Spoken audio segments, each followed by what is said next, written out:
मेरा आखा मन लै पुत्रा, हर गल पल्ले बन लै पुत्रा। मोड़ां वाली राह नहीं चंगी, नित बिगानी चाह नहीं चंगी। असलों हौला दिल नहीं चंगा, बहुता वड्डा तिल नहीं चंगा। बहुती खिलरी वल नहीं चंगी, कंडियों ओले गल नहीं चंगी। तिड़के मारी छाल नहीं चंगी, बहुती लम्मी काल नहीं चंगी।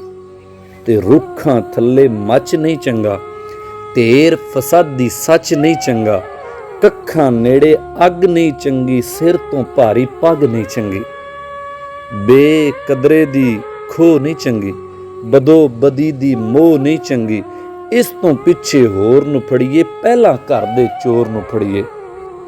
करनी अंत अखीर नहीं चंगी, कुत्तियां अगे खीर नहीं चंगी। लड़ के कीती वंड नहीं चंगी, लूण दे नेड़े खंड नहीं चंगी। मंगवी सोच ते चुक नहीं चंगी, सुट के चटनी थुक नहीं चंगी। कच्ची पिल्ली रुत नहीं चंगी, सब नूं दिसदी गुत नहीं चंगी। अखां दे विच कहर नहीं चंगा, जिब विच भरिया जहर नहीं चंगा। तू ते तकरार नहीं चंगी, हट ते बैठी नार नहीं चंगी।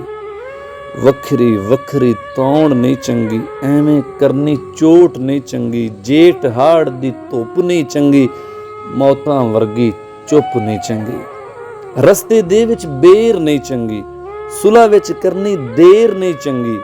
ये गल्लां जे भुल जावेंगा पुत्रा, जग ते रुल जावेंगा। ये गल्लां जे भुल जावेंगा पुत्रा, जग ते रुल जावेंगा।